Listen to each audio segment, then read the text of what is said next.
Good evening. My name is Nigeria Chambers. I'm from Big O Belt Media. JC and Benedict, thank you so much for your time today. Super excited to talk about your new project, Bad Genius, which is going to be releasing October 11th. How you two doing today? How you feeling? How's the vibes? Very well, thank you. Very well. Good vibes, great vibes now. Yeah. Hey, JC, congratulations on your directorial debut. And also, you get to come back and re-collaborate with your writer, which you've already made some waves with on the film festival circuit. So this is a little angelic moment for you here. And I know you're absolutely are on a high, and as you should, because this is a great film. And I got some other thoughts to add to that because I wasn't familiar with the original. But for my first introduction for the story, this was so great. And I just wanted to make sure I give you a props with that before we get started. Oh, I appreciate that, man. Thank you so much. Absolutely, absolutely. So first thing I want to ask today is Benedict, let's talk about your skincare routine. Um Yeah. Well, I I use whale blubber at home, but yeah, I don't know. I don't. I'm not quite sure what was on my face. Yeah, yeah. I woke up the next day with a kind of sort of porcelain skin on that filming that scene.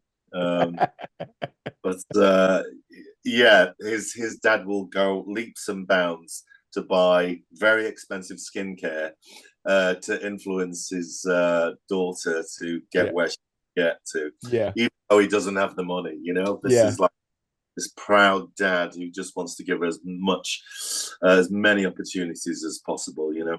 Yeah, zero judgment from me and probably all of America here. I Oh think it's a God, normal thing. yeah. Hey JC, coming to you here. I want to say when I watched this film, it gave me the feels like the first time I saw the film. Now You See Me, which has a third film coming out next year, and I'm saying that because you already know I'm thinking like, what's the goal beyond this? And the reason why I felt that is because this sort of granular heist element to it, and it resonates closer with me because I was a college kid. I'm not going to incriminate myself or anything here, but I'm just saying that there's elements of everybody wanting to get together to ensure we can get past this class here. So for you being able to take the 2017 and create your remake here, first question I want to ask you is what is the possibilities to being able to extend the story beyond just this film? I think we'll see. Let's see what happens with the film out in the world. Like I hope that people see it and it resonates with them. I think as long as you've got a great group of characters who are determined to do something, you can kind of tell endless stories, right? I mean, like I think of this crew, this young crew in this film, the way I think of sort of like the Ocean's 11 crew. You know what I mean? Exactly. It's like they're all kind of schemers and dreamers and doers, Yep. movers and shakers. And so when you've got a crew like that, you can kind of tell stories forever and ever and ever. And I will say, like this group, Benedict is the beating heart and soul of this film, and he's surrounded by incredible young actors who Yep. just have an endless future ahead of them. They're also remarkably talented. And so, if they want to strap in and go for the ride, Bad Genius 2, sign me up. I'm ready. Let's do it. They can break into a bank vault. I'm down. Let's make it happen.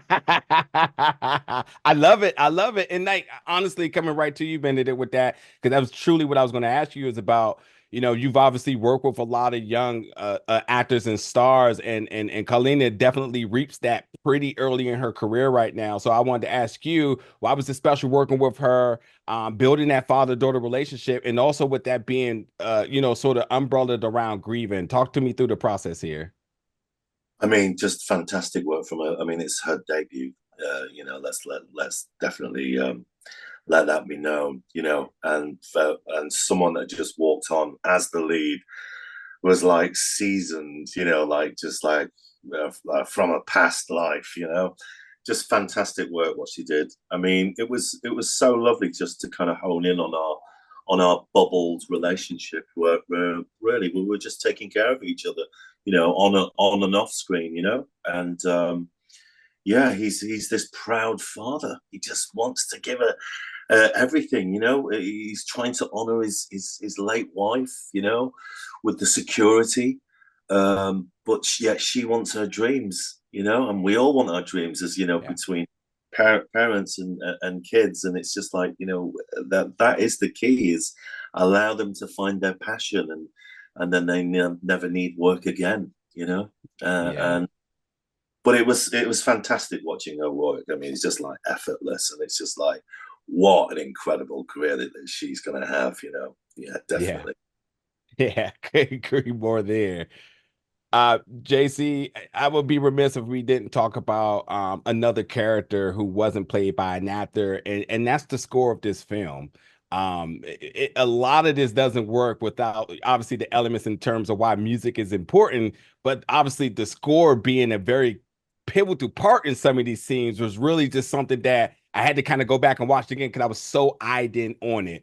Talk about the collaboration process with your composer here, and then obviously why you felt like it was important to ensure that the score was heightened as a character. Yeah, I'm so grateful that you picked up on that because we spent a long time. Marius is wildly talented. And when he agreed to do the film, I almost was sort of like, did he get the right email? Is he sure he's going to do our movie? Because he's really fancy. Marius and I sat in his studio in downtown LA as he he composed piano watching the film, and we would talk about what exactly is the psychological state of Kalina in this scene? How intense is the piano? Where does it want to live? There were there's a lot of percussion, there's a lot.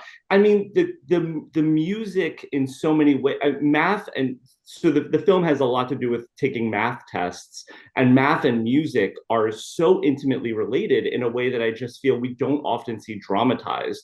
A lot of people who are really naturally gifted at math are also naturally gifted musicians. And so it just felt like here we have a character who's great at math, who also wants to go to Juilliard to play piano. It's the perfect opportunity to sort of say, let's introduce music as a character in this film. Let's give it its own sort of voice. And I think that without Marius's score, you just don't have the film. The film doesn't work without that score. It's truly a gift that he gave us. Yeah. Yeah, I literally have that sentiments in my review for my notes in my review. It's like without the score working, a lot of this doesn't work here. Um, Agree. from the 2017 version, which is available on Netflix, I did see the runtime is about 2 hours and 9 minutes, and this film comes at about an hour 30 minutes and some change here. So, what were some of the creative liberties and things that you had to do or wanted to do to really get to that runtime, and what are some other little things you would say that you tweaked from the original 2017 version? I mean, the big thing that we changed from I love that original film a lot. Yeah. I think it's really, really well made. And the reason I agreed to make this adaptation was that I wanted to preserve and protect what is so wonderful about that original film. I felt like my job was just to make sure that we could translate it for a Western audience. And I think that, we obviously made quite a change to the end of the film. I think beyond that, in terms of making it a shorter film, it just felt like 2017 to 2024 attention spans are just different, right? Yeah. And for better or worse, I mean, it's not a criticism, it's just a reality that I think all of us as storytellers deal with. So that was just something we had to wrestle with, and I think ultimately we managed to do it without losing what I love so much about the original film. Hey, let me just correct you on one thing real quick, and I do have to wrap. Let me just say that anything that Benedict is on, we're willing to watch that for either 3 hours on the big screen or 9 hours on any series. Okay, so just to let you know in the future. Okay. That's fair. That is fair. Well, truly, Benedict and JC, thank you so much for your time today. Bad Genius, it releases October 11th. It's been a pleasure talking to you both. Thank you, Thanks Mr. so much. Thank you. Absolutely.